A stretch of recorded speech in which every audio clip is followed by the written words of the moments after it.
Broadcasting from deep within the heartland of free America, where liberty still shines bright.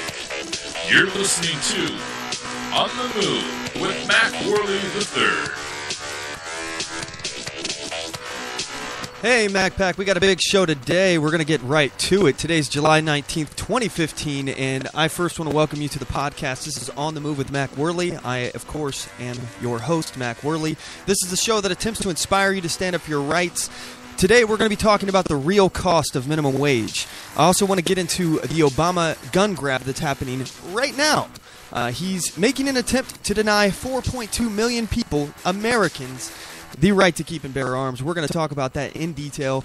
Also, I want to cover the recent Chattanooga, Tennessee attack. Is this a shooting or is this a terrorist attack? We're going to get to that. We got many other topics in the news. Additionally, you can join the conversation as usual. Feel free to give us a call. The number to the show is 360-450-5625. You can email the show at talk@onthemoveshow.com. You can get us on Facebook.com/OnTheMoveShow, at OnTheMoveShow on Twitter.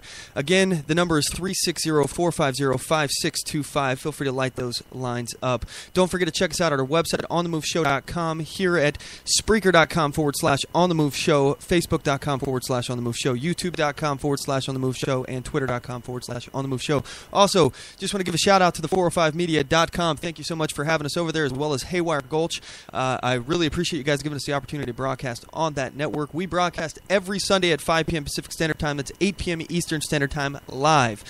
We discuss all things liberty, guns, government, things along those lines. Today at 5:15 p.m. PST. That's 8:15 p.m. Eastern Standard Time. We're going to be joined by our special guest. I'm really honored to have him join us on the show. His name is Matthew Shea. He's a Washington State representative, and we're going to talk shop today. I'm really looking forward to that. Without further ado, I want to hurry up and get into the Weekly Defender because, like I said, we have a whole lot of show in front of us and not a whole lot of time to do it, so I'm going to try to knock it all out. Anyway, this is my favorite segment of the show. It's called the Weekly Defender. And now it's time for Weekly Defender. You have the right to defend your life, the right to defend your family, and the right to defend your freedom. All right, this is a segment of the show where we talk about armed citizens in the news who have used their firearms to defend themselves, their family, their property, something along those lines. They've used their firearms defensively, and unlike the left-wing liberal media would like you to believe, there are many, many, many defensive gun uses every day here in America. So I'm going to go ahead and play a clip. I got this one from LauraIngram.com. This is our first Weekly Defender. It's an armed man stops a Topeka robbery. I've thought about the situation happening when I bought the gun, and it just it happened, I guess. 24-year-old Topeka man Joey Tapley was a key witness to Friday's armed robbery for weapons inside the Academy Sports and Outdoors store in Topeka. I was back by the gun counter buying bullets with me and my cousin, and then I heard two loud bangs on the counter, and I seen them taking the guns off the back counter and just kind of loading up, and then they started running, and then I kind of reacted. Tapley followed the three suspects, described only as white males ages 16 or 17, after they stole several rifles and an undisclosed amount of cash. Once outside, Tapley pulled out his concealed carry weapon. I just told him to drop the guns, man, drop the guns, and we sit there and we made eye contact for a second or two, and then he turned around again, and I told him, and I started chasing him again. I was like, drop the guns. I was like, my gun's loaded, and he turned around and looked at me again, and then he dropped two guns and ran. Police officers arrested the teens along with an unidentified woman in the area of 6th and Fairlawn. The teenage boys were booked into the juvenile center on assault, burglary, and robbery charges. The female was booked on conspiracy to commit aggravated robbery. Tapley, who carries his gun without a concealed carry permit, says his heroics wouldn't have been possible without Governor Brownback's approval of the law that took effect just under 2 weeks ago on July 1st. What Kansas made the law for is constitutional law so citizens can carry and protect themselves and others. It's hard to explain. Just my instincts kicked in, I guess. Alrighty, so that was in Topeka, Kansas, and, you know, first of all, I'm not sure if this is considered constitutional carry. I haven't looked into Kansas gun laws or anything like that right now, but regarding constitutional carry, first of all, I think it is absolutely a wonderful thing that we have. It's a movement that's going on, and I hope that it continues. That is constitutional carry, just so you know, is the lack of requirement to check in with your government, get your little government stamp, your permission slip. They issue you some papers to say that you can assert your right that they're not supposed to infringe upon in the first place. They're not allowed to infringe upon. However, they're doing it. But I think this is a great thing. I love the fact that constitutional carry is a thing. It's so easy nowadays for us to think that, we're losing. But, I mean, let's just point out the fact that in Topeka, Kansas, they just recently passed constitutional carry, essentially. So I'm assuming that's what it is. If you don't need a permit to carry, concealed or openly, that's constitutional carry. I know they had that in Wyoming. That's where I lived before I moved to Washington. And now many of you know we're out in Kentucky now. There's other places as well that are doing this. I think that if you go through, I went through some of the statistics, the gun statistics, to show you can actually watch a verifiable drop in crime when gun laws begin to lax. Now, I'm not positive if there will be a direct correlation with that with constitutional carry or not, because places like that likely already have concealed carry laws, things along those lines, possibly open carry. And again, when you're talking about open carry in the first place, that's one of those things that you can't put a verifiable statistics on how much crime that deters, because there is a deterrent factor when somebody is openly carrying a firearm for crime. Criminals will be less likely to inflict violence, to commit any kind of robberies, things along those lines, if somebody is there openly displaying a firearm. Now, I'm for both conceal and open carry, but each one of them has their own tactical, strategic advantages, and one of those for open carry is the deterrent factor. And that's one thing that, like I said, you just can't quantify how many people chose not to commit a crime because someone with a firearm was there. It's impossible to know. But I digress. Anyway, our next story we found on the NiagaraGazette.com. This is about a customer bringing a knife incident to a quick end in Niagara Falls. A Falls man is facing menacing charges after threatening a woman with a large knife Wednesday morning. The woman said Willie J. Harris, age 38, approached her in the 400 block of the 19th Street at about 8:15 a.m. in the morning. Now, broad daylight, I'm assuming it was daylight during this time. I don't know what the Niagara, sunsets are and everything, but 8:15 in the morning. This is daylight, a daylight robbery. Wednesday, and after a brief conversation, she gave him $2 to buy a can of beer. How generous of her. After turning over the money, the woman said Harris pulled out a large knife and held it over his head. The woman said she ran into a nearby gas station at 19th and Ferry Avenue and called police. Harris followed her into the business, standing in the doorway with the knife. A customer in line inside the store saw Harris with the knife and drew his legally owned and registered .25 caliber Titan handgun. He ordered Harris out of the store, and Harris complied. Police verified that the customer had a valid New York State carry permit. Responding officers found Harris outside the business and asked if he pulled a knife on anyone. He replied, "Yes, I did, because there are people out here trying to kill me." Harris was charged with second-degree menacing and taken to the city jail. So, just another perfect example of a law-abiding citizen using a firearm defensively to protect others, and here at the show, we love hearing about these kind of stories. If you guys out there, if you have a story about how you've lawfully defended yourself, I'd love to hear about it. Give us a call, or if you want to, comment on one of these stories, we'd love to hear from you. The number of the show is 360-450-5625. Again, that number is 360-450-5625, or you can email the show at talk@OnTheMoveShow. All right, so we're going to go ahead and cut to our first commercial break of the day. When we come back, we're going to be joined at about 8:15 p.m. Eastern Standard Time. It's 5:15 p.m. Pacific Standard Time by Representative Matthew Shea. I'm really looking forward to that conversation, so you guys don't want to stick around. Again, later in the show, we're going to be covering the minimum wage. We're going to talk about Obama's gun grab. We got a whole bunch of stuff that we're going to get to, and I'm going to try to plow through it all. So anyway, you don't want to miss any of this. Don't go anywhere. We'll be right back. Oath Keepers is a nonpartisan association of current active duty military, reserve, guard, veterans, peace officers, and firefighters who will fulfill the oath we swore. with the support of like-minded citizens who take an oath to stand with us, to support and defend the Constitution against all enemies, foreign and domestic. So help us God. Join us at oathkeepers.org.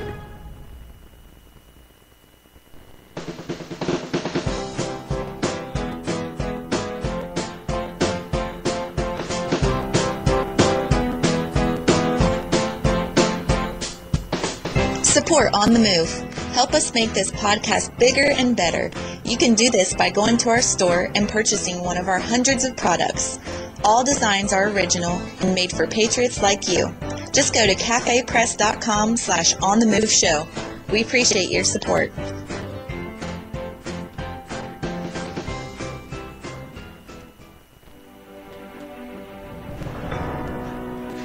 Hi, I'm Latasha Worley, and I work with candidates to creatively and effectively communicate their message to voters. I offer professional graphic design services, from yard signs to flyers, from logos to vehicle magnets. Email me today at latashaworley@gmail.com. That's LATOSHA Worley@gmail.com for a quote on items for your campaign.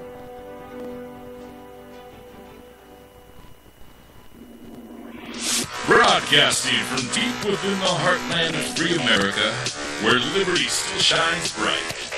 You're listening to On the Move with Mac Worley III.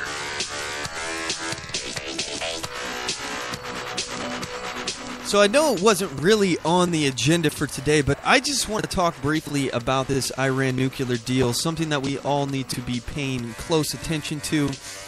This, to me, it feels like it's less of a good deal, more of Obama trying to push stuff through that he really wanted to get done for legacy purposes. That's my personal opinion. I think this is going to ultimately blow up in his face because this was a horrible, horrible deal. First of all, we have these sanctions impressed upon Iran to begin with, and you can argue whether or not you agree or disagree with sanctions and the use of sanctions. You know, I know many libertarians out there, including myself, have some qualms about the use of sanctions. However, they were working. I mean, arguably they were working. The economy in Iran was stifled, to say the least. So, the whole entire reason why they were at the table in the first place was because there were sanctions. But Obama had made it clear that he wanted this deal more than they needed it. So, you know, when you walk into a bargaining situation with somebody, if you're trying to make a deal with someone, there has to be a threat somehow that, you know, you would walk away at some point if you don't get at least some deal breakers. And you know, here's one of the things that I find a little disturbing. You know, and I'm kind of underplaying that. I find it a lot disturbing. We currently have American prisoners right now in Iran. Right now, they're in Iran's prison system, and essentially they're basically there because they were thought to be conspirators or spies, something along those lines. However, the point is, if you know, wouldn't that be one of those things as a bargaining chip that's one of the things that you would absolutely not allow to stay going on in order to continue even just the negotiation process. Personally, if I was Obama, I would not have even had a conversation with them until they released our Americans that are in their prisons. That, to me, is ridiculous that you would.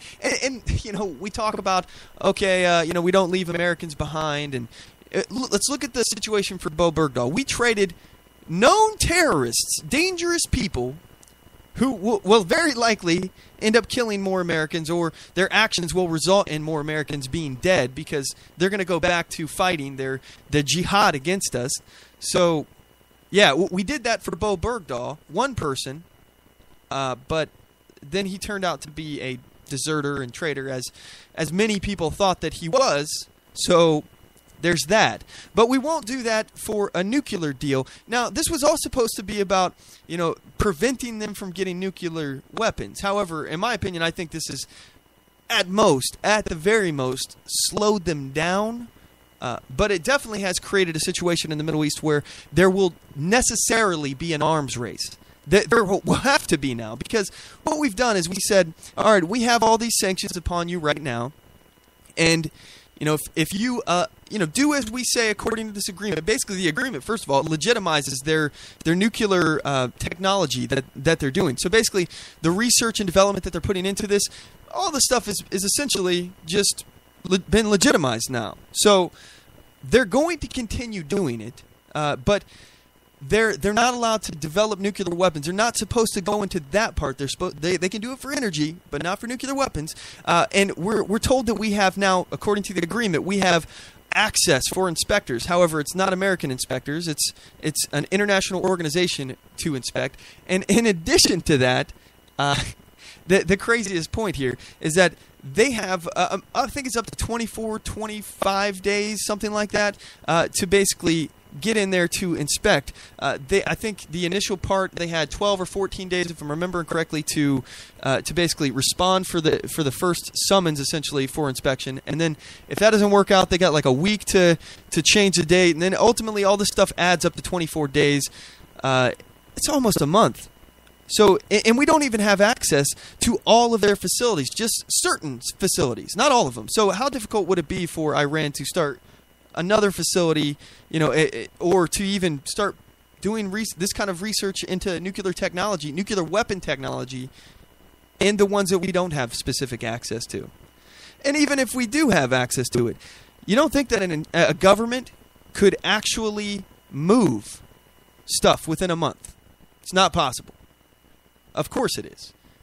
And the craziest thing about it is, even if they got caught, the punishment is exactly what they just had before. So what we've done is we've flooded them now, their market, with billions of dollars, because their economy's opened up, the restrictions are going to be lifted, and they're going to have lots and lots of money now, and they're also allowed to start buying conventional weapons from countries like China and Russia. So there's no way that we're going to ever get these countries who were part of the sanctions to begin with to actually go back, and they call it spring back the sanctions, like put them back on. That won't happen, but that's supposed to be the punishment if they develop nuclear weapons. The punishment is exactly what you had before, no worse. So basically, you are in the same economic sanction situation, if we can even get the sanctions to snap back, which is not possible. That just will not happen. But then secondly, you now are in a better situation. You have a bargaining chip because you have nuclear weapons. Unbelievable. It just seems like this president is putting us in more and more danger. I'm telling you, 10 years from now, I don't think that this is going to work out very well. Now, we already know that the Iranian government, they don't like us. They don't like, and it's funny because I feel worse now for Israel, because Israel, they don't want to die. Can you blame them? They don't want to die. And then when people say that, Israel is under no threat, how can you say that when literally, I think it was last week, there was a protest in the street in Iran screaming, "Death to America, death to Israel." They don't want us to die. They're no threat to us. Okay, all right. I'm a libertarian, and I don't believe in violating the non-aggression principle. However, I also believe in listening to people's words. When they say they want to kill us, I believe that they want to kill us. And some people may disagree with that, and you're welcome to call in 360-450-5625. I'd love to hear your points on this. But for me, it's very, very concerning when we put ourselves in a position to let people that want us dead and our allies dead to possibly get nuclear weapons. And again, I've talked about it in the past. With Iran, there is no such thing as a mutual assured destruction. This is what we had with the Soviet Union.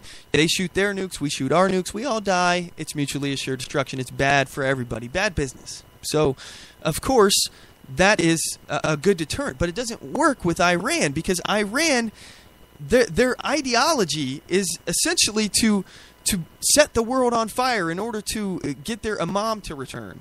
So, now granted, I'm not a scholar of this kind of stuff, and I still have a lot to learn. But, everything I stumble across, I'm just like, wait, this does not seem like a good idea. This seems like bad news for us. So, I digress. Anyway, so it doesn't look like Matthew Shea is called in yet, so we're going to go ahead and press forward into the next segment of the show. And, you know, this one to me is particularly upsetting. And if Matthew comes in, we'll put a pause on this here, and we'll get back to it. But anyway, we're going to go into the Mac Attack segment, and this is a segment where I talk about outrageous events in the news. Here we go.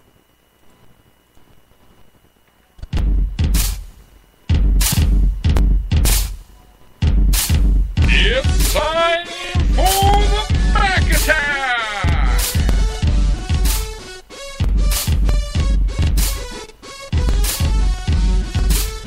As I said, this is a segment where we report about outrageous events in the news. So I want to start here with something that I find very, very concerning that I haven't seen a whole lot of media coverage on, and I think it's high time we discuss it.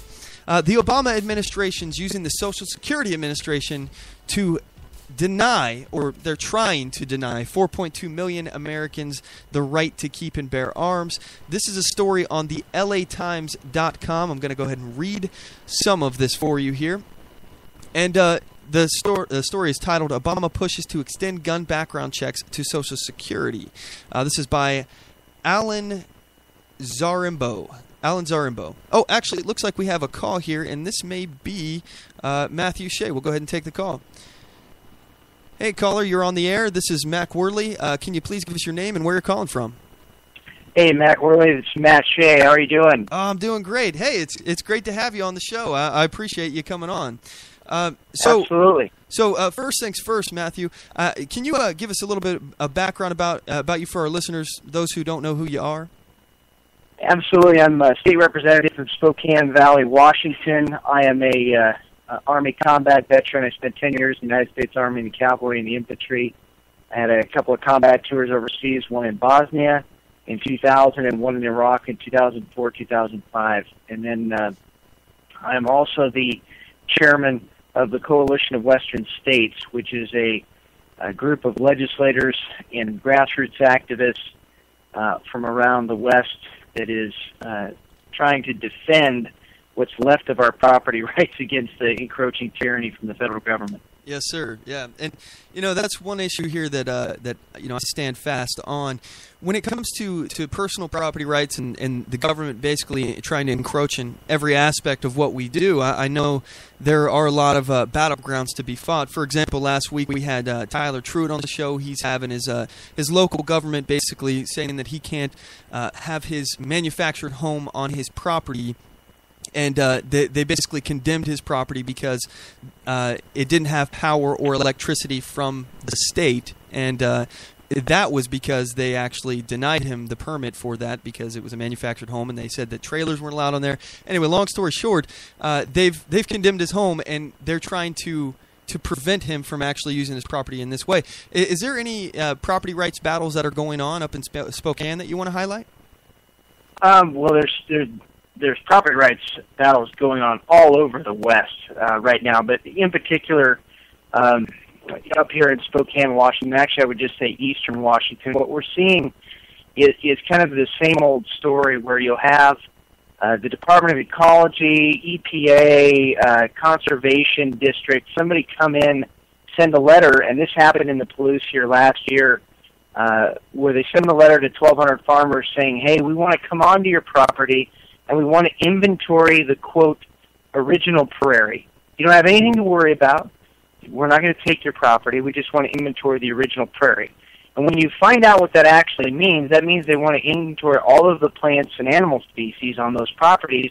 And guess what happens later? Just like happened down in Nevada to Clive and Bundy, they find something that happens to be on the endangered species list, or they'll say it's on the endangered species list, even though that's really not true. Down in central Washington, we had a case where they had the yellow-petaled bladderpod, and you can't even make that name up. And it's a plant with yellow petals, and they said that this bladderpod in south-central Washington was endemic there, and it didn't really grow anywhere else. Well, they did a DNA test on the plant, and it was this exact same bladderpod that grows all over the place. It's just that in that area it grows smaller because of the alkaline soil. So you'll have these things where they use the Endangered Species Act to then close off massive amounts of property. And if you're not willing to have your property closed off, they'll try to come in and buy you off with something called a conservation easement, which essentially makes your property unsellable in the future because you have literally an easement that you can't use your property for much of anything, and so nobody else in the future would want to buy it. That's just kind of an example of what's happening, and it's not just in Washington State, throughout the West, but one of the big battles that we're fighting up here, and of course, the battle of water rights. We have a huge issue over water rights here, and everybody knows if you control the water, you control the people. And so, for your listeners, I would just say that they can expect to see more battles over water in the future and more battles over property in the future. And we've had so many in the last 2-3 years. I think that's really going to be the flashpoint, and really the flashpoint for what is going to be civil disobedience on a mass scale as the federal government and its local and state proxies that don't fight for the people continue to make a problem for all of us. Yes, sir. Yeah. So, are you familiar with the phrase "shoot, shovel, and shut up"? I am. Being from Eastern Washington, absolutely. Okay. Would you describe that to our listeners? What that concept basically is, and why it's a problem? Well, so the federal government will make it, for example, with wolves. They'll make it such a problem with wolves, and I want to back up here. The entire issue with wolves was created by federal government intervention. Okay, so we got to get that straight. Because the federal government intervened, now we have the wolf problem. And the wolves up here in northeast Washington, North Idaho, Montana, are not even native to the United States of America. A biologist by the name of Jim Beers has done a great job cataloging how they were literally illegally brought across the border by the federal government, didn't even fill out their own paperwork that they require for everybody else to fill out, brought them across the border. These are Canadian timber wolves, for lack of a better term. These wolves are gigantic. I have pictures that I posted on Facebook. Some of these wolves can get up to 150 to 200 pounds. And one of the pictures that I have, you have a 6-foot-tall man, and this wolf is literally longer than that man is tall. So the federal government brought this non-native species into America, and they're completely destroying the elk herds in Montana, among many other things. Well, a lot of the farmers that are and ranchers that are having problems with these wolves are sheep farmers, cattle ranchers, and these wolves are killing the sheep and the cattle.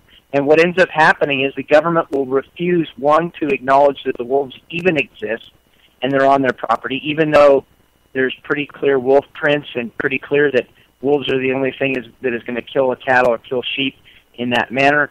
They'll ignore the fact that the wolves are even there, and they won't do anything about it. And when they do something about it, they will only shoot maybe 1 or 2 wolves in an attempt to call the pack.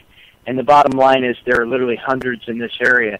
So what farmers and ranchers do is they just shoot the wolves, they shovel, and they shut up. And that really is their form of civil disobedience, because it has become such a problem here in the federal government, from a lot of these ranchers' standpoint, and from my own standpoint, is doing this all intentionally to drive people off the land and into the cities. And I can give you many examples of that, but probably the most prominent is something called Yellowstone to Yukon, which is part of the Wildlands Project, which is an attempt to literally close off enormous corridors. And when I say enormous corridors, I mean hundreds of miles wide, thousands of miles long, to no human activity or development whatsoever. And Yellowstone to Yukon was the idea that from the Yukon in Canada all the way down to Yellowstone Park would be completely closed off, and Spokane would be the capital. And you have a situation literally where people would be looking out their windows at all the animals running around instead of maybe the other way around in a zoo. We would be the ones in the zoo. So that's it in a nutshell, and it's, again, going to be I think the flashpoint in the future for civil disobedience, because it already is in many places in the West. Absolutely. And, this does extend much further than just the Northwest. I mean, this is happening all over the country. Many farmers and ranchers, they'll run across a situation where they find that there is some kind of endangered species on their land, and rather than reporting it, as is what the law requires, they shoot, shovel, and shut up. And this is not just a wolf issue. This is an endangered species issue. And the issue for that, for me, is, I get if you want to keep animals alive. I want to keep, our species from going extinct. I don't want, people to exploit the planet to the point of where we have no resources and there's no wildlife. I happen to enjoy wildlife, and I believe that hunting also has a huge element of conservation behind it. But when you're talking about, like, for example, the wolf situation, okay? If, let's say, an environmental group really, really wanted to have these wolves back into the area, and these wolves started becoming a problem, as they are, and they're starting to get some cattle or some sheep or something along those lines, if part of the agreement for them to insert these into the environment would be that this group would pay damages to farmers for their livestock, I personally have no problem with that kind of situation. But if they're not going to pay damages for any kind of animals that they are taking from the farmers, the livelihood of this farmer, then I think the farmer should have every right to kill it if it's on his property, especially threatening his livelihood. I mean, what are your thoughts on that? Well, it has to be that way. Otherwise, the farmers would literally be driven into oblivion. I mean, that's what would happen. And you don't have any single reason for this stuff to be going on other than a radical environmental agenda that is not about protecting the environment, it's about controlling people. And this, if you read into it, you actually read the primary source documents, it used to be Agenda 21 was some sort of a conspiracy theory until people started saying, are you talking about the 30-chapter, 300-page document entitled the Agenda for the 21st Century? And people started reading this stuff, and in every single case, the whole intent behind seizing property, making it almost unusable, driving farmers into oblivion, is this idea that people would be better off in the cities than they would be in the country, and this whole idea that people know better than you and me how we should use our property and our land, even though most of these farmers and ranchers are the best conservationists on the planet. They will take care of the land better than the land either being left completely alone or the government taking care of it. And there is statistic after statistic that can prove that. But the biggest one, especially for us in Washington State, is wildfires. The state government manages land 1,000% better in regards to wildfires than the federal government. And the average rancher/farmer manages it so much better that practically there are no wildfires on private land when you take it in consideration to all the other wildfires that are out there. So I think that's just another perfect example of what's actually really going on behind the scenes, what they're trying to do to all of us. And it's literally this redistribution of wealth, or this just distribution of wealth, is in a lot of these documents if you read them. And I'll highlight one. One of them is called the Economics of Ecology, or Ecological Economics, put out by the state of Washington. We have a copy of it, and it literally says in there that the purpose behind all of this is to redistribute wealth in a fair and just manner, and that's really what's behind all of this. As many people say, it's like a watermelon. It's green on the outside and red on the inside, red meaning communism.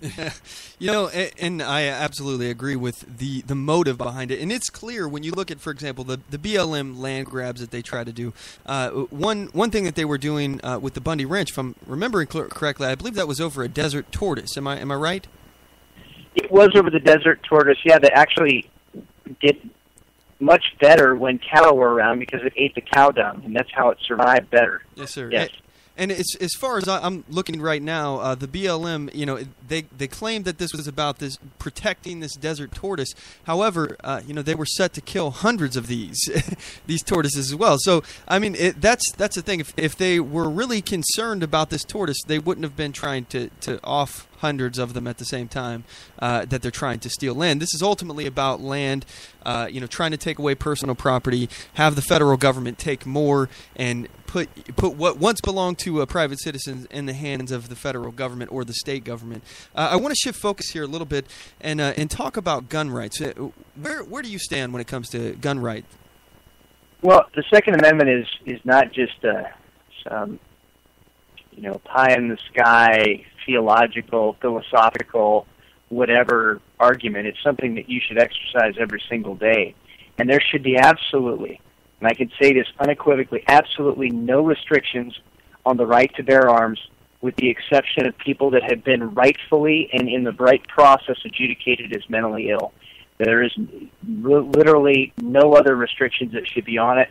We should have constitutional carry. In fact, we kind of do here in Washington State, but the problem is a lot of law enforcement don't even know what the actual standards are for constitutional carry in Washington State and open carry in Washington State. So I think that it's a very clear violation of not only the Second Amendment, but Article 1, Section 24 of the Washington State Constitution, which says that the right to bear arms shall not be impaired, which is even stronger language.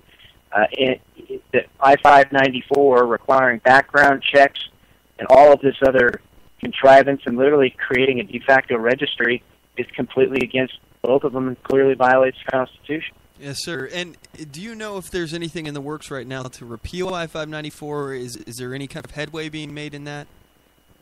Well, we have introduced several bills. Myself and Representative Graham Hunt from Ording have introduced several bills to try to get it repealed. The problem is the Democrats here will not give us a hearing on these bills. They just won't do it. They say the people voted, and therefore it is what it is. But the problem is the people in a lot of cases were tricked.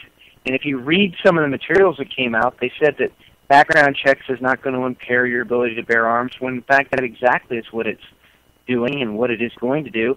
And one of the reasons that a lot of jurisdictions here in Washington aren't even enforcing it right now, because there's no physically way possible to do it. You would literally have to do background checks. If I'm in a veterans organization like VFW or American Legion, I would have to do a background check to hand the gun for a funeral ceremony from the armory to that person. I'd have to do a background check on them. So it's just ridiculous. It absolutely is, and we're trying everything we can to get it repealed. Absolutely. And, Oregon's got the same kind of draconian law that was passed as well down there. It's SB 941. They're facing essentially the same kind of standards where these two laws, for the listeners out there, these two laws are background check requirements. So basically, anytime that you transfer a firearm to somebody, and their definition of transfer is not the transfer of ownership, but it's the transfer of possession. So let's say, me and Matt, we're hanging out, and I say, hey, you want to take a look at this new gun I bought? And he says, sure. If I want to hand that to him, I have to get a background check on him from an FFL before I can do that.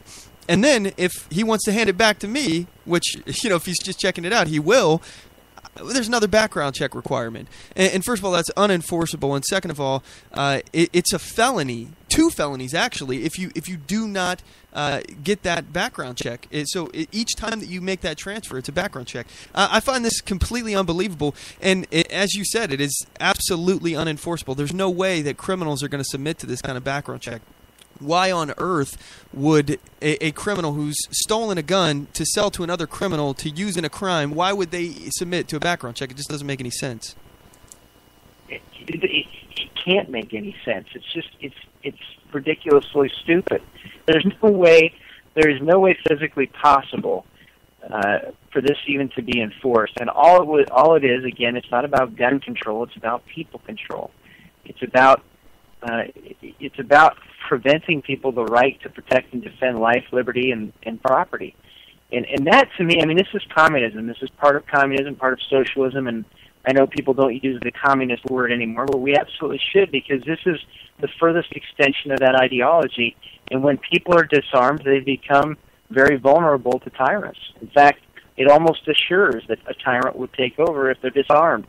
So the people that support taking away guns really support tyranny. They really support the massive deaths that happened under communism and under National Socialism, because when people are disarmed, that's exactly what happens, and that's a historic fact. So they can't really argue it.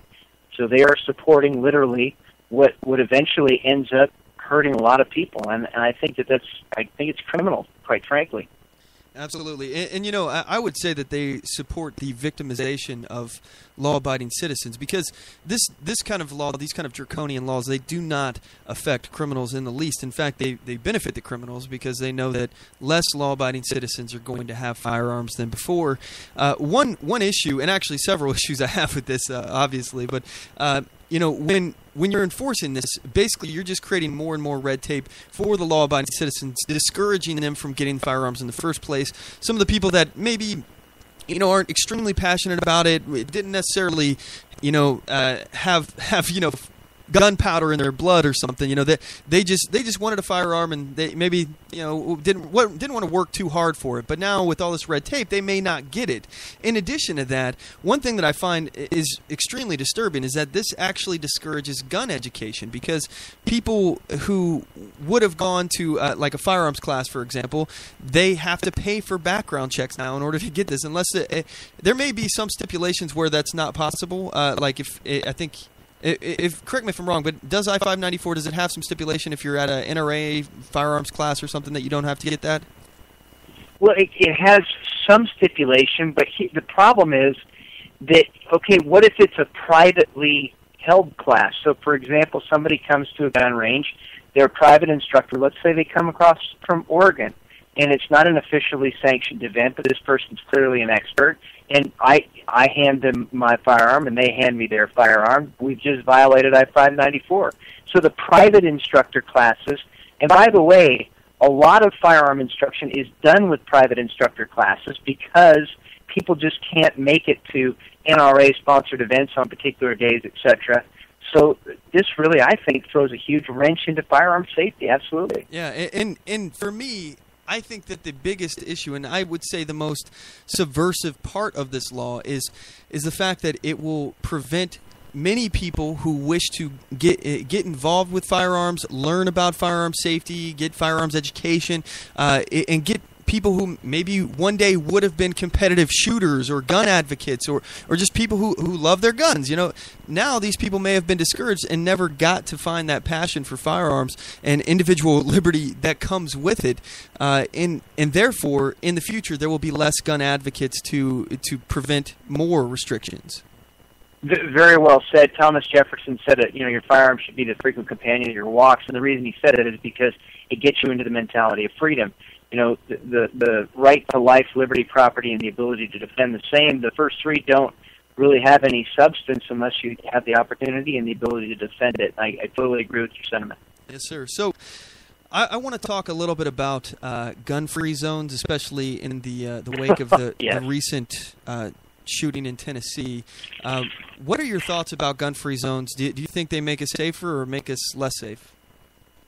Well, clearly they make it less safe. Clearly, they're the reason that a lot of these horrible tragedies occur, because the shooter knows that people won't have guns in those areas, and they pick them intentionally.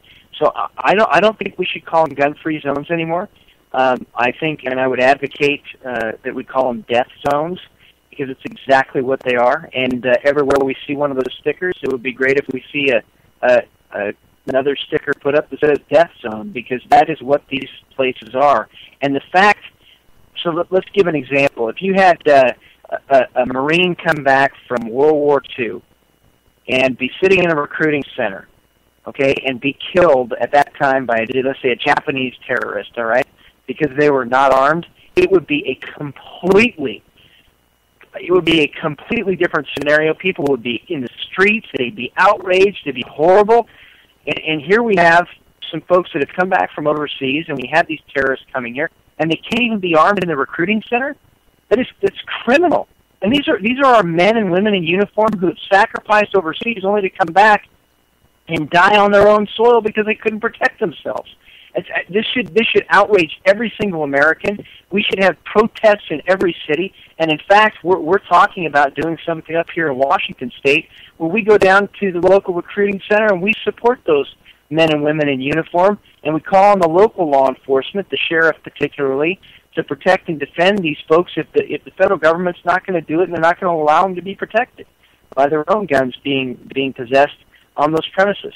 I think we've got to do something, and I think that's the right way to handle it. We just stand behind the men and women in uniform and tell them, look, if the federal government's going to not protect you or allow you to protect yourself, we're going to be there to have your back.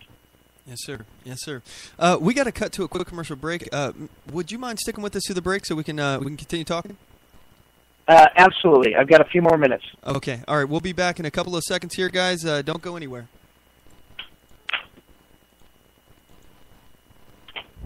I do solemnly swear that I will support and defend the Constitution of the United States of America against all enemies, foreign and domestic, and that I will bear true faith and allegiance to the same, and that I take this obligation freely without any mental reservation or purpose of evasion, pledging my life, my fortune, and my sacred honor.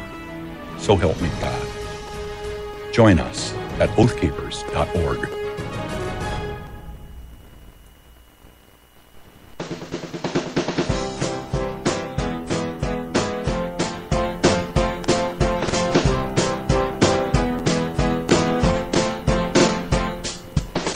Support On The Move. Help us make this podcast bigger and better. You can do this by going to our store and purchasing one of our hundreds of products. All designs are original and made for patriots like you. Just go to cafepress.com/OnTheMoveShow. We appreciate your support.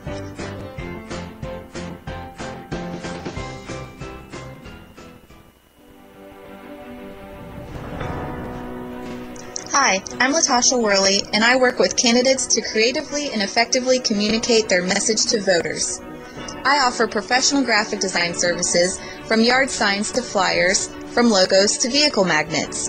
Email me today at latashaworley@gmail.com. That's LATOSHA Worley@gmail.com for a quote on items for your campaign.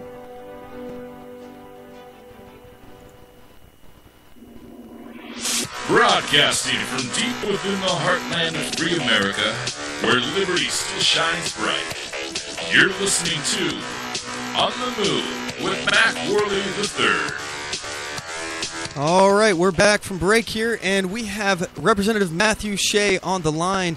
Mr. Shea, I just wanted to give you an opportunity to express your thoughts, because we're going to be talking about this topic pretty extensively in the next hour. What do you think about the minimum wage and other kind of progressive agendas to price fix, raise wages, things along those lines? Well, let's just talk about every time government intervenes in the market that nothing happens. And generally speaking, not only does nothing happen, it actually trends downward and ends up being a mistake and ends up costing people not only jobs but time and money. We have one of the largest unemployment percentages for our youth between the ages of 18 and 25. All this is going to do with the minimum wage. It's going to drive up the cost of businesses are just simply not going to hire younger people, and it's going to make that unemployment situation way worse. And we're already seeing it happen in Seattle, where they passed this, and we're going to see it and continue to see it across the country everywhere government intervenes like this on the minimum wage issue. And what we should be doing is offering a training wage, which is lower as a step toward eliminating minimum wage altogether, offering a training wage so we have people that can be paid to get into on the ground floor and get some experience in whatever particular industry or service sector and get their feet under them, just like I did when I was growing up. I worked in a warehouse for a few years. That's where I got my experience, and now I'm a state representative. I think people understand that they should be paid according to their experience level, but they still need to be offered that opportunity and doorway into the industry. So the only way to do that is to get government out of the way of small business and allow them to hire the people that they want to, instead of being forced literally to make tough choices and make a very bad job market with 93 million Americans out of work even worse. Yes, sir. Yes, sir. Okay, so I just wanted to give you that opportunity, because I know I'm going to be covering this pretty in depth. But as far as for anything you got going on, like social media, website, any kind of events that you want to promote, feel free to promote that now if you'd like. Absolutely. So we have a Facebook page. We've actually got two of them. One of them is Freedom Agenda Washington. Freedom Agenda is what we've been using to push our legislation forward. We've been eminently successful. We have the most successful slate of conservative bills in Washington State in over 30 years. So Freedom Agenda Washington on Facebook, also Matt Shea on Facebook as well. And as far as the website, voteshea.com, voteshea.com. Yes, sir. All right. Well, I just want to say thanks so much, Mr. Shea, for coming on the show. It was really awesome to speak with you. You know, we've been trying to work this out for a little while, so I'm happy that we could figure out a date to get you on, and I'm happy with this interview, by the way. I think you did an awesome job. You nailed it on all this stuff. So thanks so much for your time, sir. Appreciate you, Mac, and we'll have you on my radio show as well sometime soon. Yes, sir. Take care. Yeah, count me in, and you're welcome back anytime. You take care. All right. Alrighty, guys. So I want to cover the last topic we're about to move into before we had Mr. Shea on the show.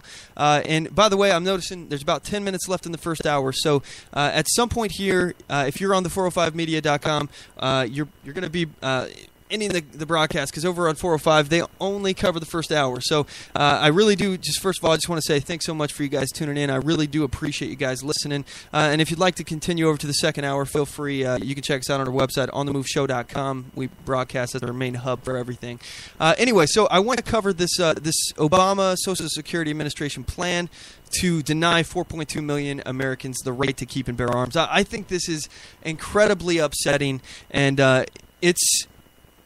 it's really deceptive, because they're trying to do this in a way that would basically, they're trying to say that people have been judged to be mentally incapable of managing their own finances, and therefore, because they cannot manage their own finances, they are a danger to society and they cannot have guns. These are people within the VA medical system as well. So if this is, let's see, in the article, this is an article on the LA Times written by Alan Zarembo. Zarembo, I think it's how you pronounce it. It says, seeking tighter controls over firearms, the Obama administration is pushing to ban Social Security beneficiaries from owning guns if they lack the mental capacity to manage their own affairs, a move that could affect millions whose monthly disability payments are handled by others. The push is intended to bring Social Security Administration in line with laws regulating who reports to the National Instant Criminal Background Check System, or NICS, which is used to prevent gun sales to felons, drug addicts, immigrants in the country illegally, and others. And in that group, this end quote here, in that group is people who are, have some kind of mental incapacitation, something along those lines. Now, it's not necessarily, somebody who is depressed would be banned from having a gun, or in one of the most absurd situations are the people who, like, for example, Stephen Overman. He's a 30-year-old former Marine who lives in Virginia. His case, and this is the article they quote, his case demonstrates the flaws of judging gun safety through financial competence. After his Humvee hit a roadside bomb in Iraq in 2007, he was diagnosed with post-traumatic stress disorder and a brain injury that weakened his memory and cognitive ability. The VA eventually deemed him 100% disabled, and after reviewing his case in 2012, declared him incompetent, making his wife his fiduciary. Upon being notified that he was being reported to the background check system, he gave his guns to his mother and began working with a lawyer to get them back. Overman grew up hunting in Wisconsin. After his return from Iraq, he found solace in target shooting. It's relaxing to me, he said. It's a break from day-to-day life. It calms me down. Though his wife had managed their financial affairs since his deployment, Overman said he has never felt like he was a danger to himself or others. I didn't know that the VA could take your guns away, he said.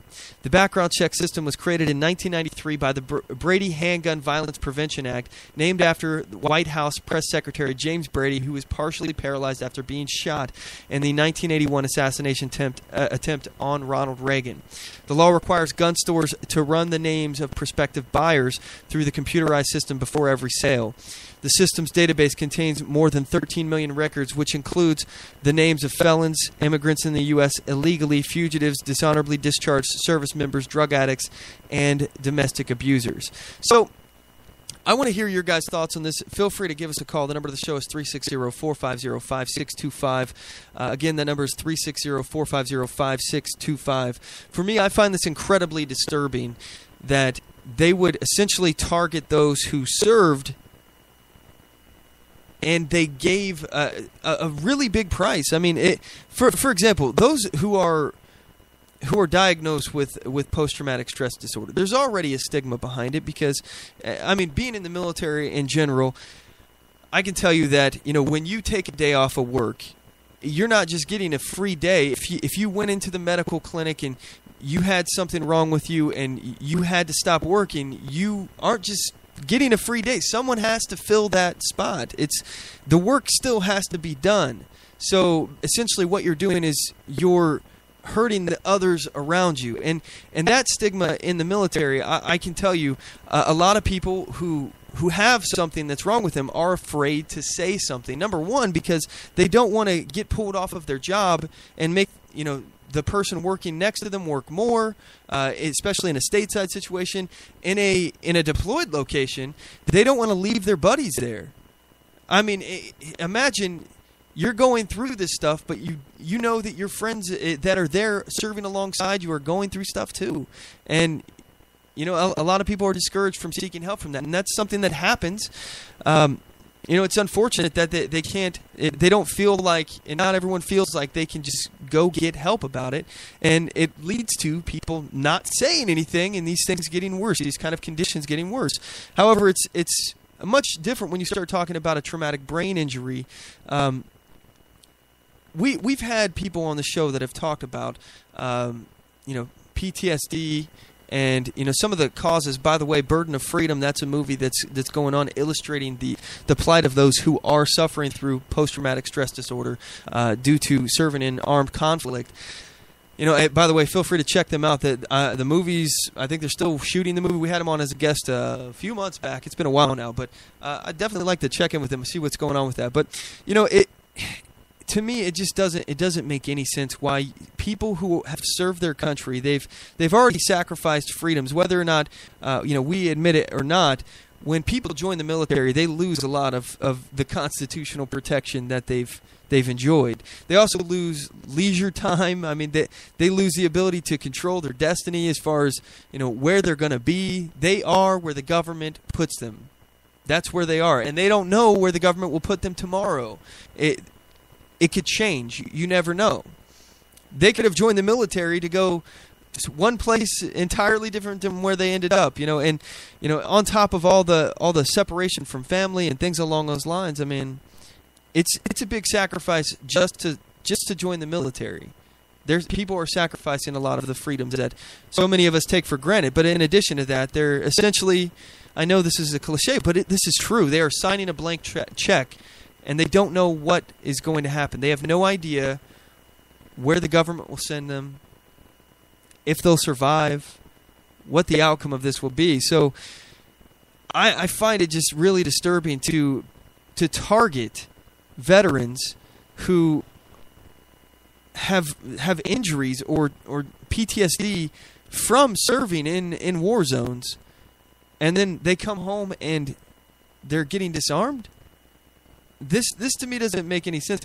I think in order to disarm somebody, you have to prove that they are a verifiable threat. Not that they have to prove that they're not. You have to prove that they're a threat, and that is based off of conduct and words, things that they say. Again, just like the Iran nuclear deal, listen to what people say. Iranians are in the street protesting and screaming, "Death to America, death to Israel." Obviously, that is a threatening thing to say, so we take them for their word. Now, if a service member is saying that he's going to do harm to himself or others, then obviously that's something we should listen to. We should take their words at face value. But I think this is just morally wrong, and I don't understand how anyone can justify trying to strip the rights away of those who have served us. With that said, we're going to cut to a commercial break, and when we come back, we'll be in the next hour of the program. For those of you on the 405 Media, I just want to say I appreciate you guys tuning in the show, and again, if you want to listen to the next hour, we'll be on OnTheMoveShow.com. And anyway, when we come back, we're going to talk about the minimum wage. We're going to talk about a whole slew of different stuff in the news, so don't go anywhere. We'll be right back. Oath Keepers is a nonpartisan association of current active duty military, reserve, guard, veterans, peace officers, and firefighters who will fulfill the oath we swore, with the support of like-minded citizens who take an oath to stand with us, to support and defend the Constitution against all enemies, foreign and domestic. So help us God. Join us at oathkeepers.org.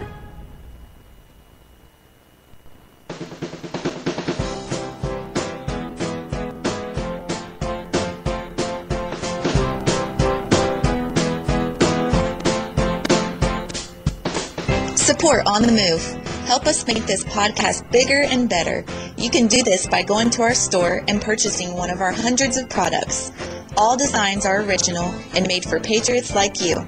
Just go to cafepress.com/OnTheMoveShow. We appreciate your support.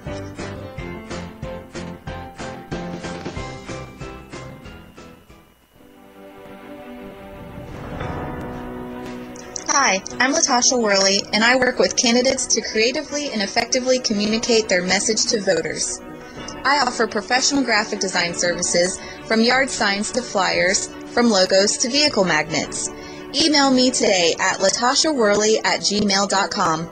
That's LATOSHA Worley@gmail.com for a quote on items for your campaign.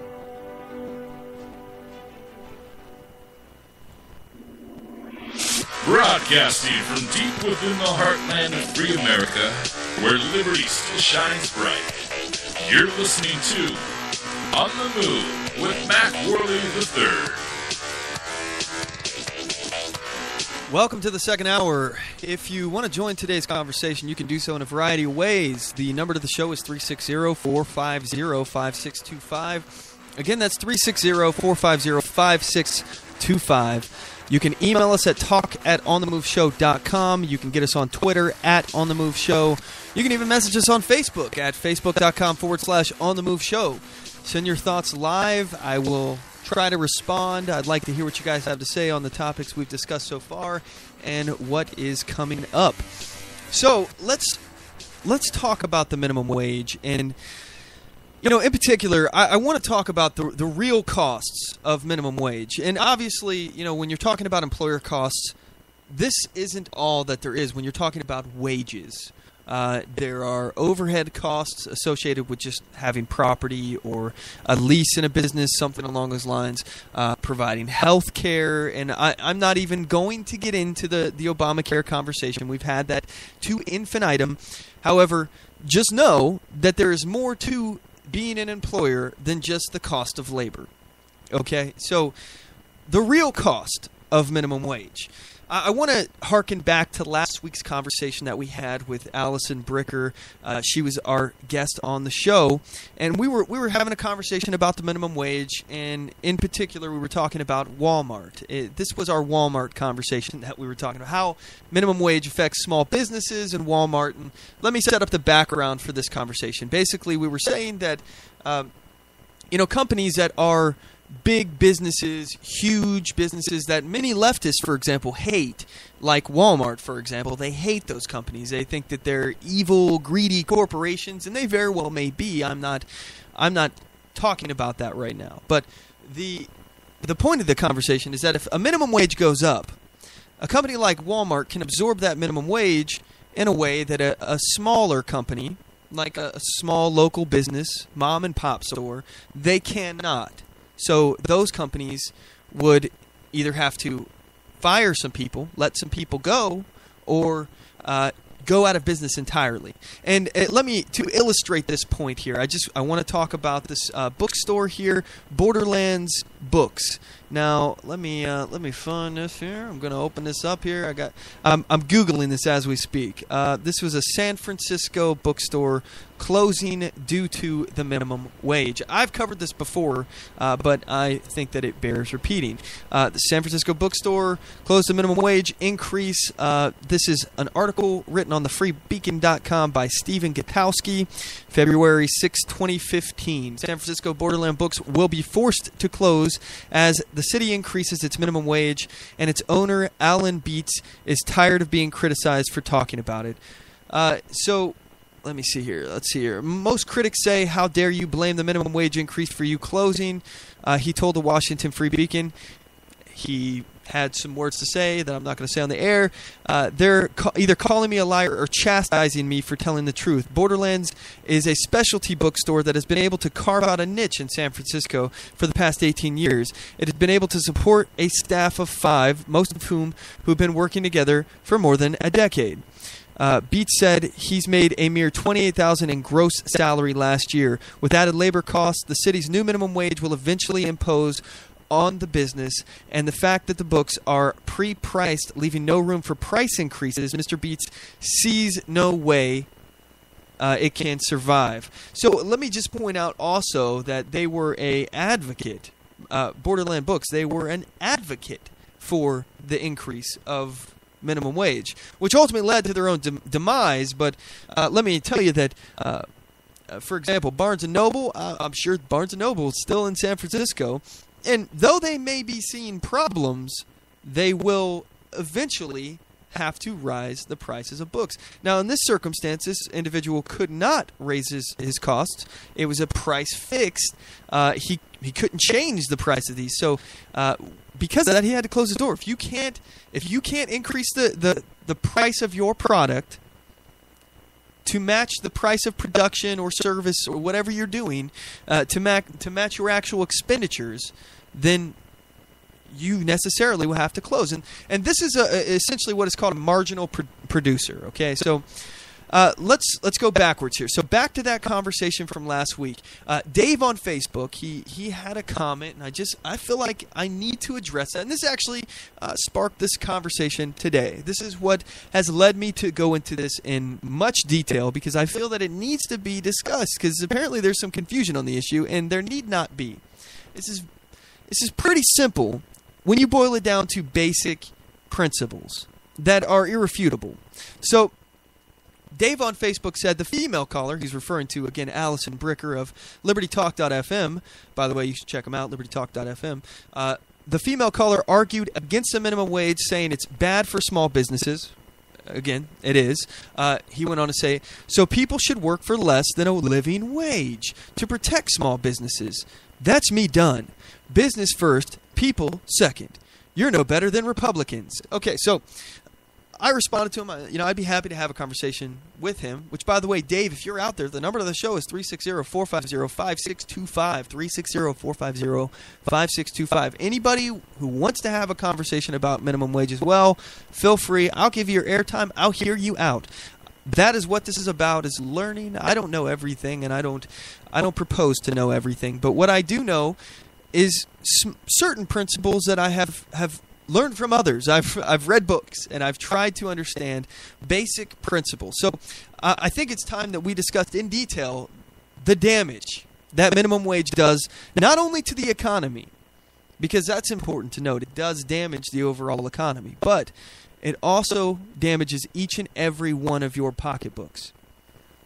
So let's start out with the first principle. There's one clear principle that needs to be pointed out that is so simple that it's kind of ridiculous that we have to point it out. But it's been obfuscated by the left, and they continue to try to basically confuse us on the issue. So what is this principle I'm talking about? It's the principle that a wage is nothing more than a price for labor. Okay, so as Henry Hazlitt eloquently expressed it in economics in one lesson, it's a shame that this wage label has been labeled something different than a price, because essentially what it is a purposeful obfuscation of that simple point, that a wage is a price for labor, what you will pay for labor.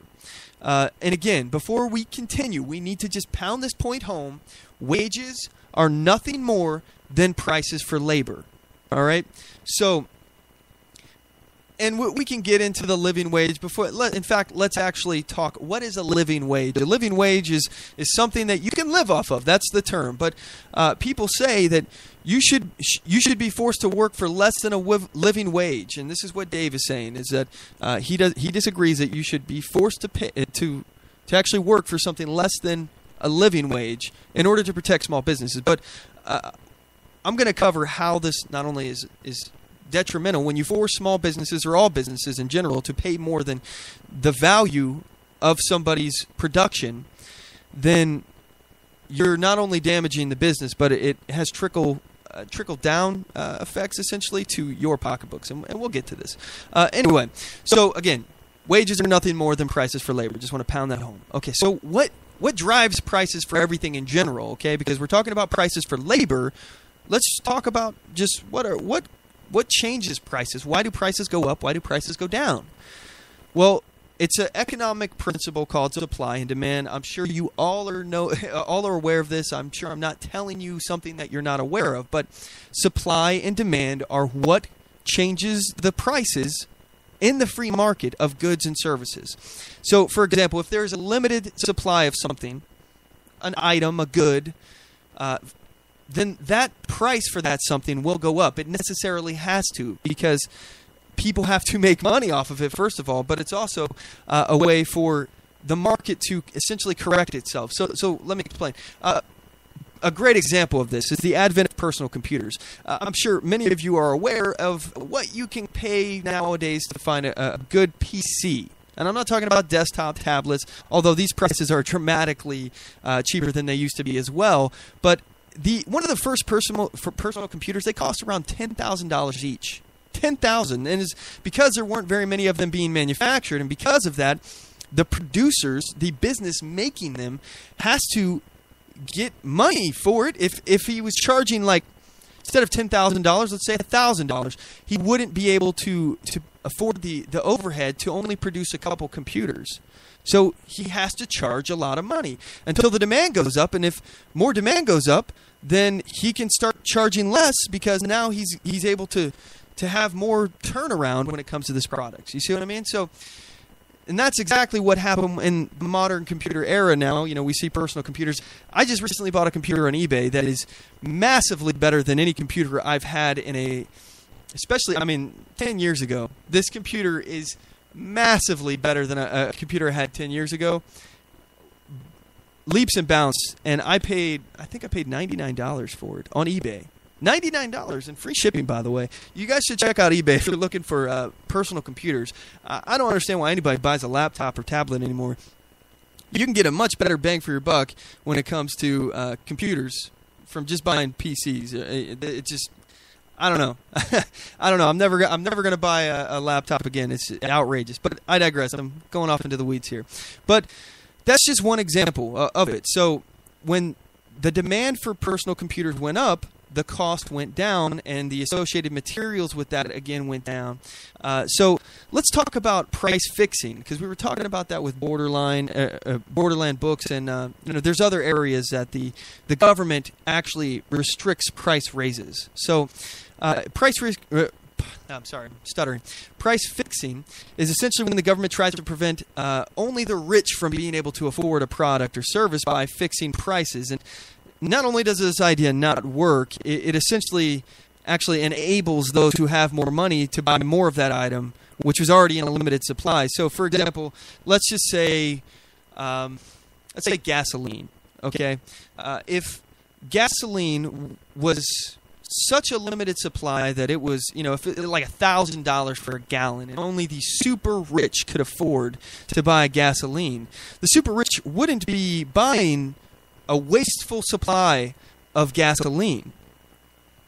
They would be limited on what they could buy. So the result of lowering the price of gasoline in this circumstance is that the poor, they still cannot purchase the item, because those who could afford to buy in bulk storage, they actually took advantage of the lower prices. So these evil rich people who have just so much capital and they can afford to buy this stuff, they would have been the only ones able to buy before in limited quantities, and it would have ensured that maybe a pool of people who couldn't afford to buy gasoline could have gotten together and buy gasoline for $1,000 a gallon.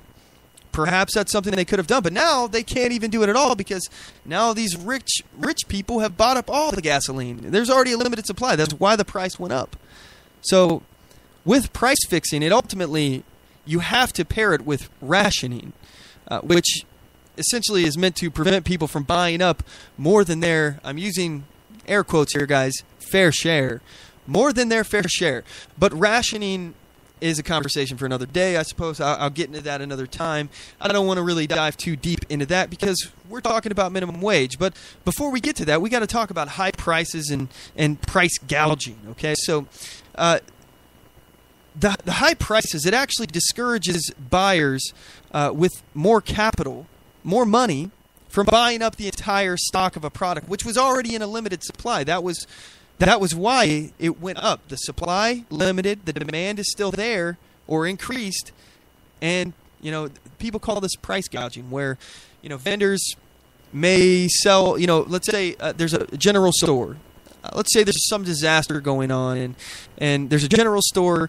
My friend Johnny Rocket of the Launchpad, he mentioned this example. This is his example, and I think it's an excellent one. So I want to give credit where it's due, though. First, let's say a general store is selling batteries. All right, and they're the only place in this town that is having some kind of power outage that is selling batteries. And they have a limited supply of batteries, and they know that if they sell all these batteries at the current rate, they're going to be out of batteries really quick, and then they're not going to have anything to sell as far as batteries are concerned. So what they do, they gouge the price, again, air quotes, but they raise the price, and what does that do? It ensures that, number one, the business owner can do with his property what he wants. That's first and foremost. This is property rights. So we're not going to dive too deep into that right now.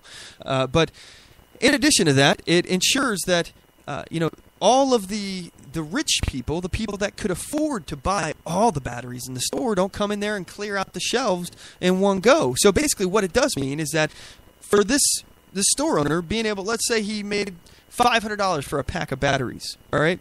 Rich people may be able to still afford it, and poor people might not be able to afford that price. However, if they pull their resources together, they might be able to afford these $500 batteries. It's possible. So, and regardless, it would prevent these shelves from emptying out and people from hoarding. And this is a free market solution. It ensures that the demand of the product is lowered with the increased price, which will allow the supply to rise because now not so many people are getting at it. And in turn, it will lower the price because if the supply is risen, the demand will be lower and there will be less of a high price on that because now you have more of a supply, and it's not, you don't have to tax people out the butt for it, essentially. So, anyway, so that's just that basic concept here, okay? So, let's talk about the minimum wage. What does the minimum wage do? Well, it makes people pay people a certain amount of money. So, it makes one group, for example, employers, pay another group, employees, more money. All right, or a specific amount of money. And what this essentially does is remove individual rights to contract. I believe in your right to contract. I think that it's an absolute freedom that we all have. I think that as long as you're not hurting anyone else or depriving anyone of of their rights, then you should be able to do whatever it is that you want to do. And one of those things is to contract. So if I want to work for you, you are an employer, and I come to you and I say, hey, I'm looking for a job. And you say, okay, well, I'll pay you $5 an hour to mow my lawn. I can choose to work for that amount of money, or I could choose to look elsewhere. Likely, if that's the best opportunity I have available to me, that's what I'll do. If I have another option available that's better, then, yeah, I could do that. But that's my right to negotiate with you for a wage. Now, what if that $5 an hour, I'm just using this as an example here, what if that $5 an hour is something that that the employer is offering to people for the position, okay, and many people are applying, and let's say my buddy Jim, he's got this awesome weed whacker and this great freaking mower, and he says, look, I'll work for you, but I want, $7 an hour. Or let's just say, for simplicity, let's just say he says, I'll work for you for the $5 an hour. Cool. He's got all this awesome stuff, and I just got this crappy little push mower, okay? But I tell the guy, the employer, hey, I'll do it for $4 an hour. I know he's got all this fancy equipment, but he's not going to do it for $4 an hour. This at least gives me an option to negotiate. It gives me a way to get a job that I otherwise wouldn't, because if I could do an easier job for $4 an hour, obviously I would. But if there's nothing else out there, then that's the only option I have, or at least the best option I have. So to deny me this ability to negotiate denies me the ability to get a job potentially that I might not be able to get. And in addition, the minimum wage is detrimental when it comes to sexism and racism as well. Because let's say we have a employer who is a bigot, okay? And the employer, he doesn't particularly like women, in this situation. Okay, he's a hateful man. He hates women, and I don't know why he would. I'm very fond of women, but he hates them. And in this example, he doesn't want to hire any women. So he's hiring all men. But a woman applies for a job for him and says, "Look, I'll work for less than that man that you just hired. I'll do his job, and I'll do it for less." That at least gives her an ability to fight against this kind of bigoting, this sexism, essentially. And now I think it's the employer's right. It's my personal opinion. I think the employer has a right to hire whoever he wants. I don't think anybody should be stepping in. And I mean that as well when it comes to the minimum wage, because what it does is it ties this woman's hands behind her back. She is forced now to compete at the same wage that the man would be hired for. So it doesn't cost this employer any money to be sexist. It doesn't cost him a dime more. He would have had to pay the same wage to the woman that he doesn't want to hire as he would for the man. So it literally doesn't cost him anything. Without a minimum wage, I want those sexist employers to have to pay more to be sexist. I want them to have to face some kind of economic cost for their bigotry, for their sexism. I think that's a good thing, that they have to pay more in those circumstances. And I think it's a great thing that not imposing a minimum wage restriction allows a woman to negotiate this job that she otherwise would not have had an opportunity to get. Now, she may still not get it. The employer may still be dead set on not hiring this woman, but at least it gives her an opportunity. So, and if there are no jobs out there that would be a better circumstance, then this is the best shot she's got. So why are people working for less than what their labor is worth? Okay, this is basically the assumption that people are working for less than what their effort, their toil, their labor is worth. That's the assumption for minimum wage, is that you're worth a certain amount. Your time, everyone at minimum is worth this amount of time. So, first of all, I just need to point out the fact that wages are based off of productivity. And we're going to get to that in a little bit here, but let's talk about sweatshops, because this is an interesting example here. Why do people go into sweatshops and work for pennies, essentially, per hour, dollars per day, to work in horrible conditions, maybe even abusive conditions? I don't necessarily know what's going on, but why are people voluntarily choosing to work in sweatshops overseas? The answer is because there's not very many jobs.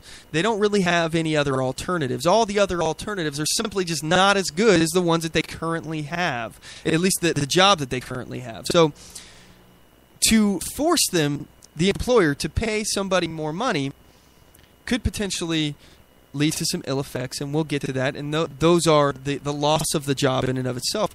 But let's just point out the fact that you can't force somebody to be worth more to an employer than the value of the goods that they produce, the services that they produce for that employer. If somebody only produces $5 worth of work an hour for the employer, because you force him to pay them $15 an hour, that does not mean that he's going to employ that. What you've done is essentially ensured that this person won't get a job. You've ensured that people who are not worth the minimum wage, as far as value to the employer per hour, and I don't mean value as a person, I mean production. What do they produce the employer? So if they're not producing that amount of money per hour, then the employer just simply cannot hire them, or at least can't hire them sustainably long term. So, and let's point out the fact that there are situations right now where we can look at, for example, Greece. Okay, if you have a situation in Greece where there's 25.9% unemployment, this is December of 2014 statistics. It's probably even worse now, but 25.9% of the population. 25.9% of the population in Greece is unemployed. Now, imagine being an employer and you put out a job posting, and you probably, all you have to put out is a little sign, help wanted, and within a few seconds you'll probably have people lining up at your door. So if you're in a competitive job market and there's a lot of people out of work, then there may not just be any jobs at all. You know, a job for less money than what people think that a minimum wage, you know, a living wage is. A job for less is better than no job at all. So let's be clear about that. People have to eat. You know, people have to be able to put food on the table for their family. So the second principle, we gave the first principle earlier. The first principle is that a wage is nothing more than a price for labor. So prices for labor, here's the second principle, or wages, they're based upon the productivity of the worker. So, like I said, governments, they cannot enforce an employee's value to raise. They can't make that employee's value of capital that they produce rise by passing legislation. A law cannot make someone who has a production value of $10 an hour suddenly be worth $15 an hour. It's just not possible. So, if the cost of production increases for businesses, the cost of products will inherently have to arise. Now, there are certain situations where that can't work, and let me discuss those exceptions before we get into this, okay? So, for example, one of these exceptions is capital investors, people who invest in things like railroads, for example. Railroads already have laws that have the prices fixed on them, so they can't, you know, charge through the roof for ticket prices and things along those lines. So it's a set cost, a set amount of profit that they can get. So if suddenly you've forced this railroad company to increase the production cost by paying their employees more money, eventually what will happen is, if let's say if they're just barely breaking even, the best case scenario, let's say it just decreased the profits from these greedy investors. Okay, the people who have taken their capital, their money, and invested their paper money into a physical asset, such as a railroad, carts, things like that on the railroad line. Okay, that's an asset now that they've put their money into. So they could just, you know, sell it to somebody else, but if the it's not profiting anymore, for example, if the cost for production in that situation, in order to run the lines, the cost of paying employees, if that has increased to the point of where it's no longer profitable, in fact, if it's actually costing them money to operate, they're not going to be able to sell it. Who would buy it? No one would want to buy that investment of an asset that costs them money instead of gaining them money. But let's say a best case scenario, let's say it just decreases the return on their investment. What does this result in? What happens? Well, I can tell you, for number one, if there's less of an investment on something, people are going to be discouraged from investing in that. In addition, there's also going to become an eventual disrepair of that physical asset. People are going to be less inclined to pump more money into this thing that they're not really seeing a high return on. They may not even be seeing any return on at all. So any money that they spend to repair this asset might just be money lost. This has happened in a lot of places where rent control, for example, has happened in cities like New York. You can go through New York and see abandoned cities that had rent control. Abandoned buildings, apartment buildings, for example, that had rent control, and they basically just closed up shop. The owners just left because this is costing them too much money to repair. You know, this isn't really an issue that had been happening nowadays, but it happened a lot in the past in America. But huge capital investments just being abandoned because they can't afford to repair it. It's not an investment that they want to sink their money into anymore. And in addition to that, what else does that do? Well, it also discourages people from investing and creating more of that thing. So, for example, railroads. You're not going to see new railroads being invested in or created. They just will not. And the ones that we currently have are going to get worse. So that is the example of a situation where people can't increase their prices and the negative effects that will result when you increase the minimum wage. So let's give an example of where you can increase the prices. For example, another San Francisco business, Chipotle. All right, many of you may be familiar with Chipotle. I like their burritos, pretty good stuff. But San Francisco Chipotles have had a mandated increase of their price by the government due to this minimum wage by 14%. So this is a 14% increase in wages. So you would think that, you know, this company would do one of two things. They absorb the cost because it's got to come out of profits, and they're greedy, you know, businessmen, and you know, now it's time to stick it to them, and you know, at that point they're not able to fill up their bathtubs full of money and roll around it anymore. They just get to throw it up in the air and watch it fall now. That's all they get now. They don't get all the joy of rolling around in or swimming in it like I think it's Donald Duck or whatever that duck was that swam in his money, Mr. Moneybags, whatever. Anyway, that option, they either have less profits or two, they have to increase their prices, which is in fact what they did. They weren't benevolent and just took the hit. They increased their prices, but not by 14%, because that was how much their wages increased, 14%. They increased their prices by 14.4%. So, in fact, we're actually now paying more than what people got in that to get Chipotle. So, again, just another example, and this goes across the spectrum. Now, this is just one company. Now imagine all of the companies having to increase wages and therefore have to increase their prices, at least the ones that can. And the ones that can't will end up like the railroad investors we previously talked about, that their situation falls into disrepair, and eventually that sector becomes a sector to be avoided in when it comes to getting into business. You don't want to go into that because you'll lose money. The government's involved in that, blah, blah, blah, blah, blah. So anyway, there's this myth that these increased wages will come out of the greedy businessmen's profits. That's entirely a myth.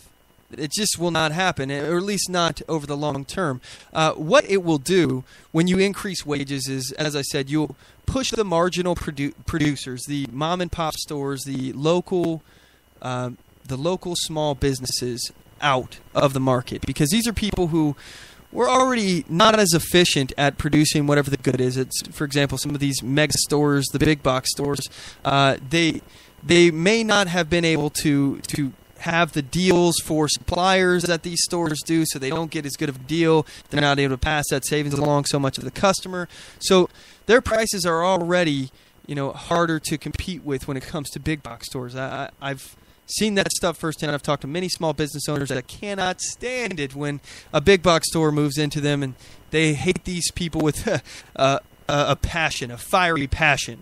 That they feel that they're driving them out of business by being able to negotiate with their suppliers, and in some cases even choke out their suppliers. But I digress. We're going into a little too far in this. But anyway, these marginal producers, they can only afford to pay so much. So number one, it may force them out of business entirely. And as we all know, small businesses are the backbone of America. So, the majority of jobs, from what I understand, now correct me if I'm wrong, 360-450-5625. If you have any other statistics on that, let me know. But small businesses, from what I understand, are the backbone of America. And they provide the majority of jobs that Americans hold. So if we're forcing out all of these small businesses, these marginal producers, and we're only keeping the big greedy companies that we all hate, Walmart, look, I don't have any problem with companies earning profits or anything. I just want to preface that. But the point is that, even the left, they claim to hate these companies, and even small businesses, they dislike them. They dislike big box companies and their tactics that they use. So, in turn, with this, why would we be for the minimum wage when all it does is hurt the little guy? And actually, it hurts us as well, being the littlest of guys, the individual. It creates less employment because these marginal producers, they may be completely out of business. Therefore, there are no jobs. So at that point, that's a problem. There's less employment in our total economy, less employment. So that means there's less overall capital in everyone's hand, because there's less overall production. If there's less people going to work, less people working, there's less things being produced, so we're all worse off. And add to it, prices have risen. So everything rises because wages have increased, prices have increased with them. Now your standard of living has risen. Now there's less people employed. Even some of the marginal businesses, let's say a best case scenario, that marginal businesses don't go out of business, but they have to cut back their employment. So now one person has to do two people's jobs and get paid, maybe he's getting paid, 30% more, but now his hours are cut, he's not working as much as he was before, and he's doing twice as much work. I mean, that's a real problem. So now even the people that are still employed have less money in their pockets. And even Walmart, they may be able to absorb this amount, this hit of the the minimum wage increase, the labor price increase, they might be able to absorb that for a period of time, but eventually in the long run they're going to have to increase their prices as well. They may keep their prices low initially to be competitive against these marginal producers and to ensure that they go out of business, making them an essential monopoly and the only people that you can buy from. So why, if you don't like Walmart, would you be for a minimum wage? I will never know, because what you've done is ensured that they're going to be the only game in town if it got to that point. But again, at some point, once they've forced these other marginal people out of the market, there will be no option for them. If they want to actually make profits, there will be no option for them other than to increase their prices. If their production cost goes up, they have to raise prices. That's all it is. But they have more capital, companies like Walmart, than a small business, a marginal producer. They don't have the ability to absorb this cost and just ride it out until they can raise the prices. These marginal stores, they have to raise their prices because many of them are living paycheck to paycheck, hand to mouth. I'm sure many of you have worked for small businesses out there, and you know how that is.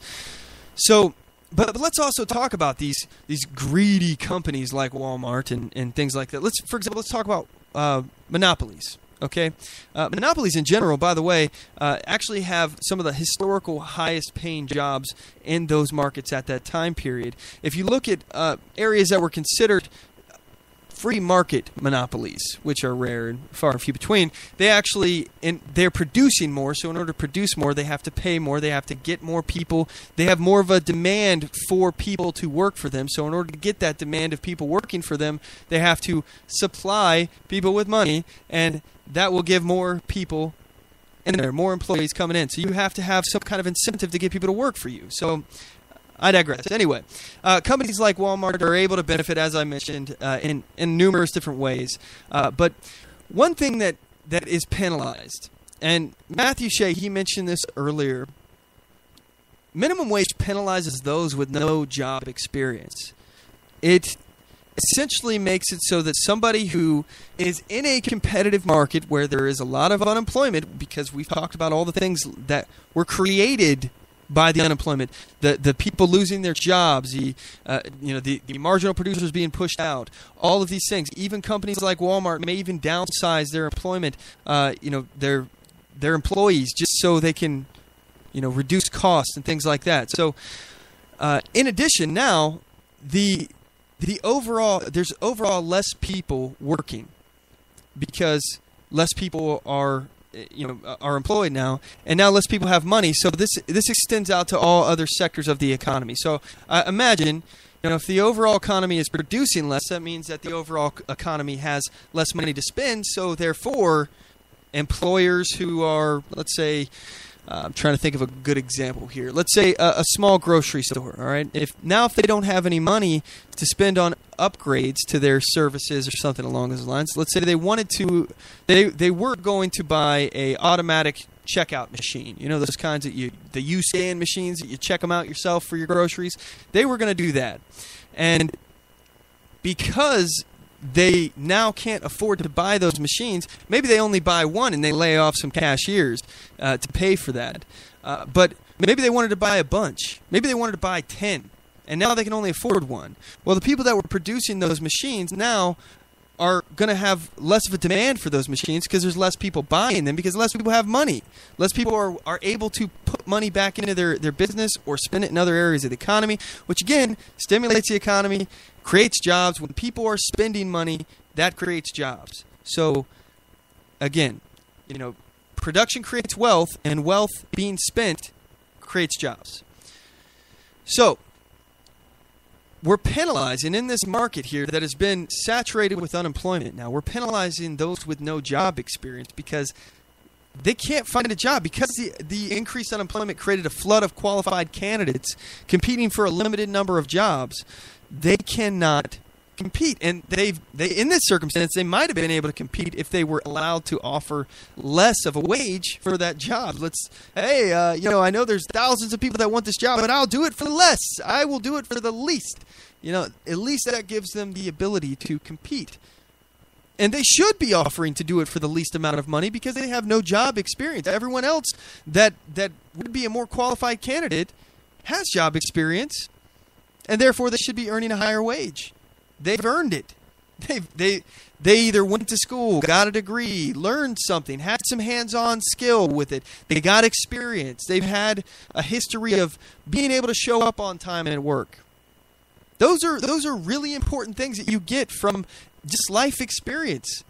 And no offense to people that have not worked, because everybody is at that point at some point in their life. They just don't have any experience, so they're not qualified to compete against people that do. So in a market like, for example, Greece, 25.9% unemployment, how do you compete if you have no skills? How do you compete if you're not able to offer less money for the same work? How do you compete?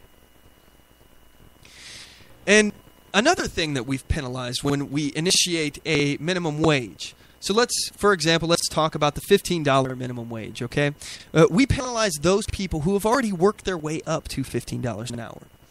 So those individuals in a community that are already earning $15 an hour, they've essentially got a demotion because, they had their pay docked essentially because they were already earning the new minimum wage and are now worse off than before. They earn the same income as before. However, the prices for everything has gone up, and their cost of living has increased, but their wage is not. And there's a potential that they could, number one, they could lose their job because their current employer can't afford to pay for all of his employers now at the same rate. Maybe that guy was at the top tier of his pay scale in his company, and now maybe the employer has to evaluate his position at all.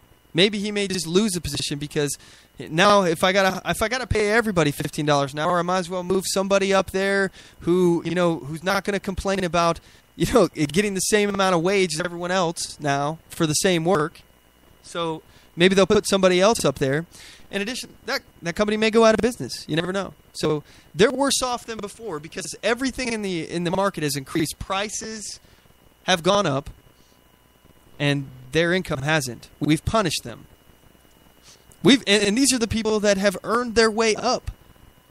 And they've done that by experience, education, hands-on skills, things along those lines. So anyway, employers with a minimum wage, they will have to cut back on their staff to reduce costs of production.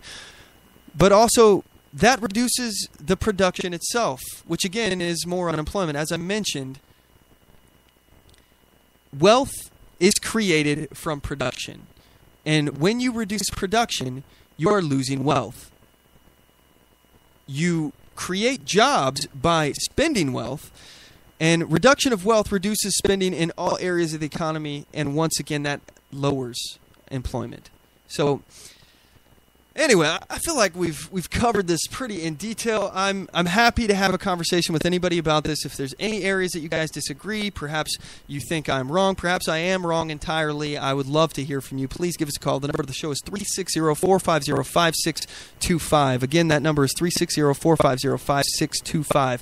And at this point, we're going to cut to our last commercial break of the day, I believe. And when we come back, I want to talk about this shooting in Tennessee and some of the issues surrounding it. So we'll be right back. Don't go anywhere, guys. I do solemnly swear that I will support and defend the Constitution of the United States of America against all enemies, foreign and domestic, and that I will bear true faith and allegiance to the same, and that I take this obligation freely, without any mental reservation or purpose of evasion, pledging my life, my fortune, and my sacred honor. So help me God. Join us at oathkeepers.org.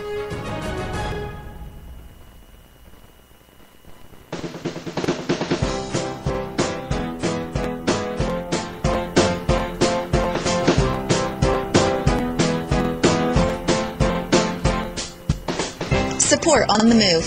Help us make this podcast bigger and better. You can do this by going to our store and purchasing one of our hundreds of products. All designs are original and made for patriots like you. Just go to cafepress.com/OnTheMoveShow. We appreciate your support.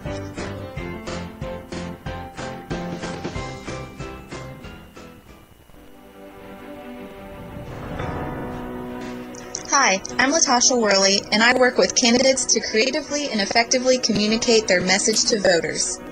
I offer professional graphic design services, from yard signs to flyers, from logos to vehicle magnets. Email me today at latashaworley@gmail.com. That's LATOSHA Worley@gmail.com for a quote on items for your campaign.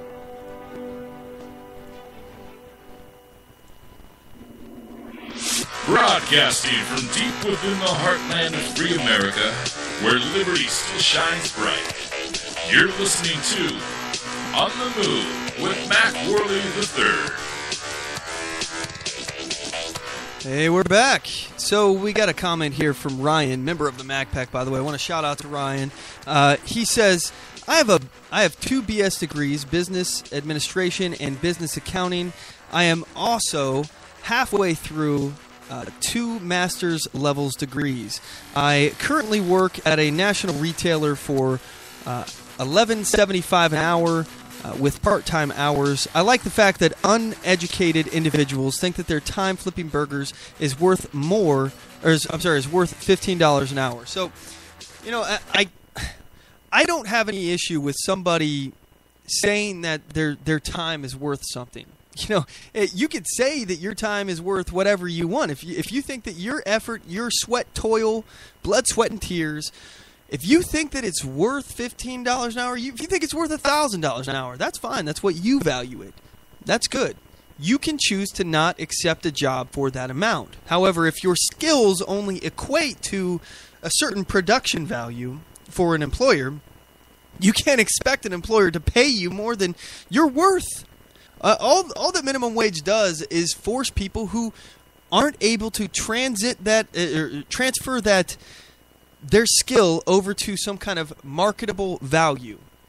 So people, for example, people that are in unskilled labor positions, if their labor is not able, for example, if the market is flooded with unskilled laborers, then their labor is less valuable. Again, this is supply and demand. So if there are no unskilled labor people, though, you may be able to charge however much you want. If the job needs done, again, you know, if the job needs done, it'll have to get done. So people will find a way to produce as long as supply and demand ratios are met. So, for example, what I mean by that, if let's go back to the example of the personal computers. They're selling these things for $10,000 a pop.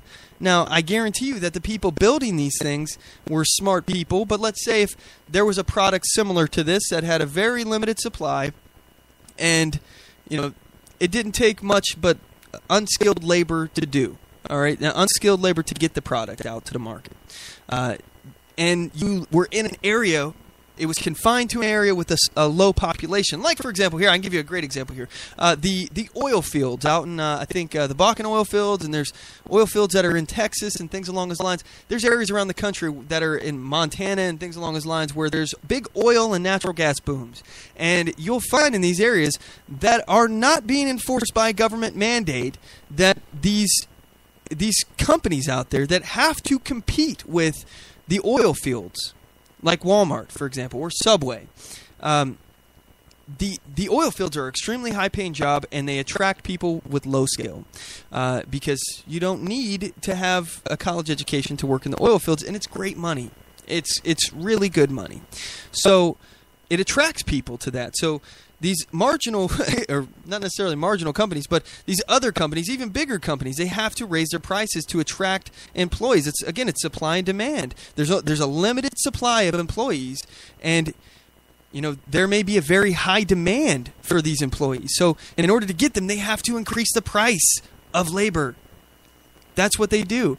But to force through government fiat to basically make somebody worth more than they are as far as the production value. Now, I'm not saying that people aren't worth something. Everybody's life has intrinsic value, and I'm not trying to say in any way that some people's lives are worth more than others.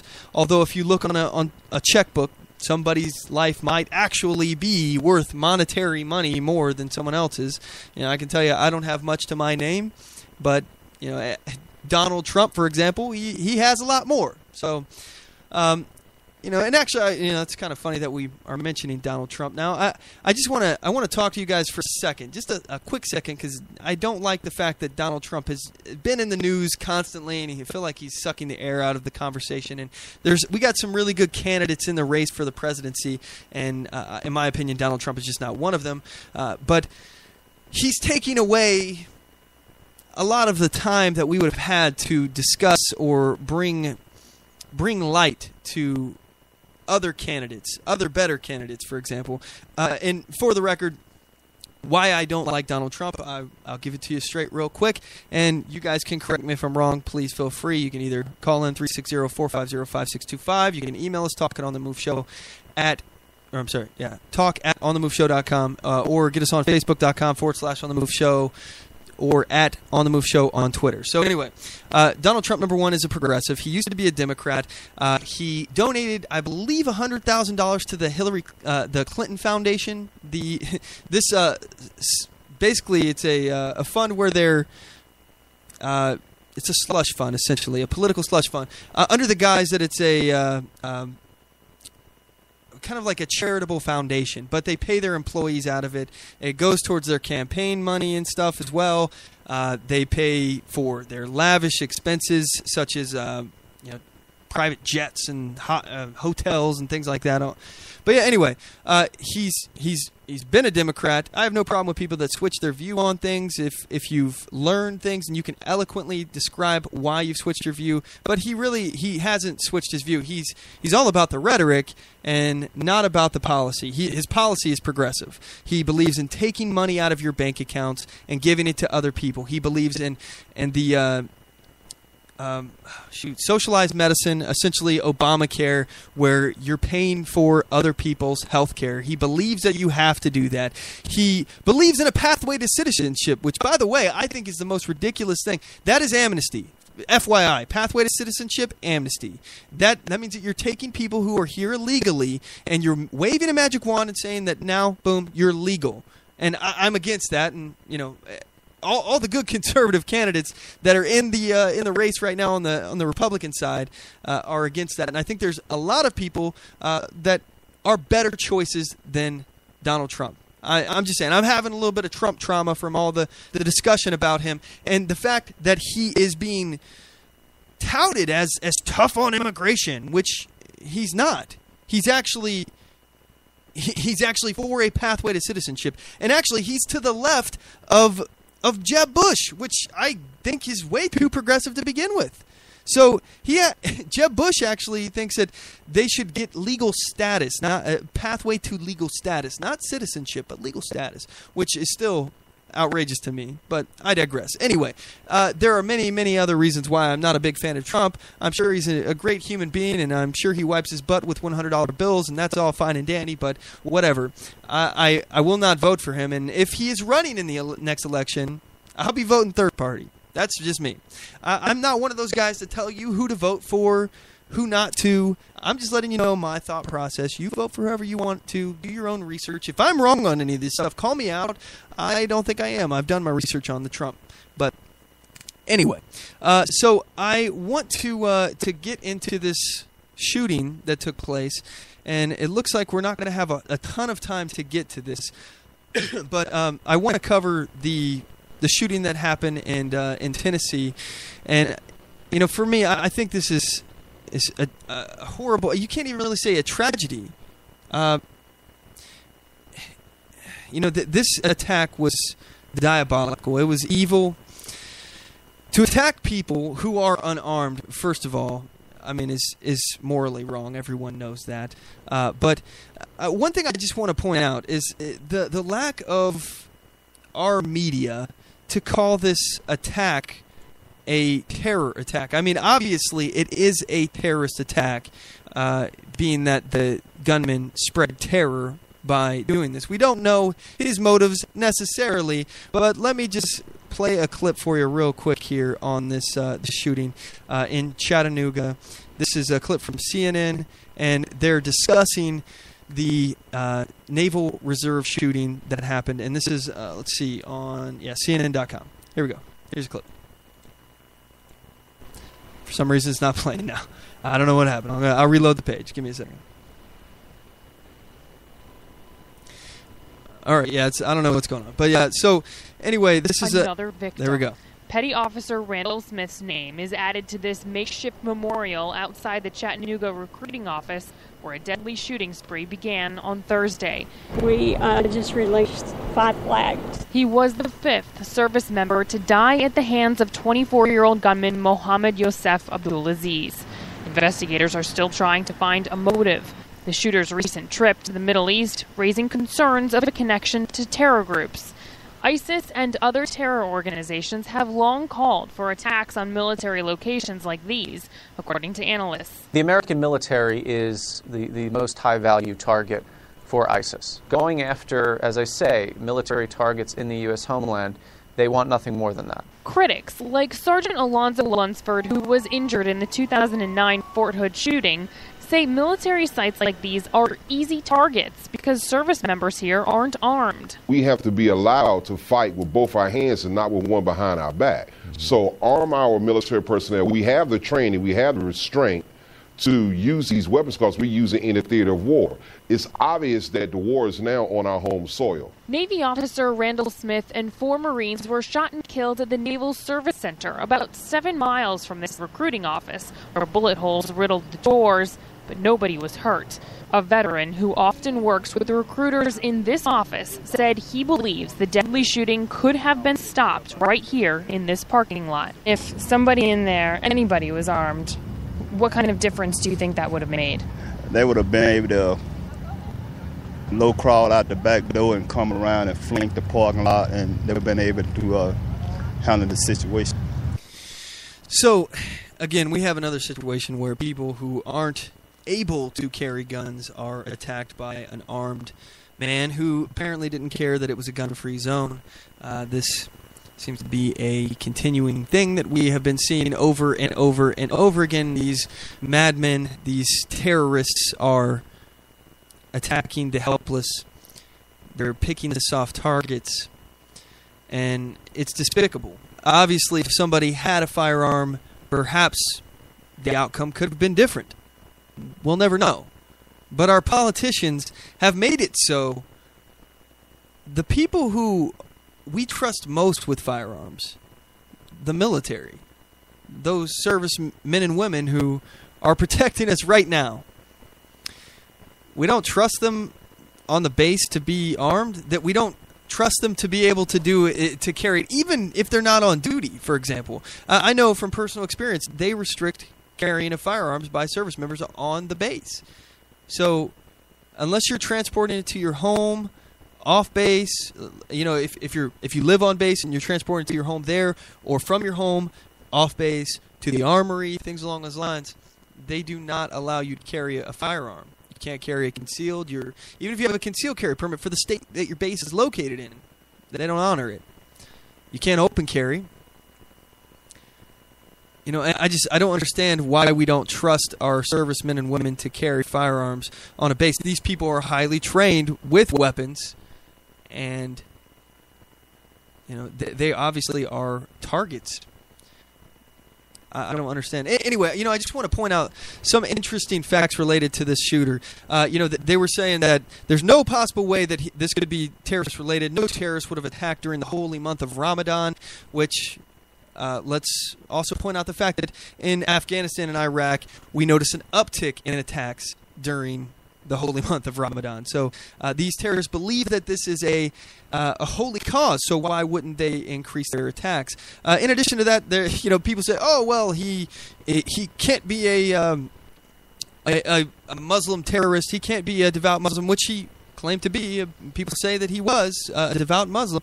However, he has a DUI on his record. He drunk driving. He's all sorts of other stuff with that. But anyway, I think it's weird that we are in our society. We're so hesitant to call out people for terrorism. Now I don't know if this guy had an agenda. I think he more than likely was. I don't know what his political ideology was and why he did this. I'm sure the investigators will get down to it. But I just have to say that, my heart goes out to the victims of the family of the victims. And, I'm just saddened by this whole thing. Anyway, we're going to go ahead and end the show today, guys. We're not going to do an overdrive. Just don't have time for it today. But I just want to shout out to you guys, members of the Mac Pack. I just want to thank you so much for tuning in week after week. You guys are awesome. Thanks so much for tuning in, and we appreciate your continued support. Don't forget to tune in next week. We broadcast every Sunday at 5 p.m. Eastern Standard Time. Or, I'm sorry, 5 p.m. Pacific Standard Time, 8 p.m. Eastern Standard Time. And shout out to the 405media.com and haywiregulch.com as well. Don't forget to check us out on our website, onthemoveshow.com. Follow us on Spreaker.com/OnTheMoveShow. Like us on Facebook.com/OnTheMoveShow. Follow us on Twitter.com/OnTheMoveShow and subscribe to us on YouTube.com/OnTheMoveShow. Sorry about that. I kind of had a brain fart. Anyway, as always, know your rights, assert your rights, and get on the move.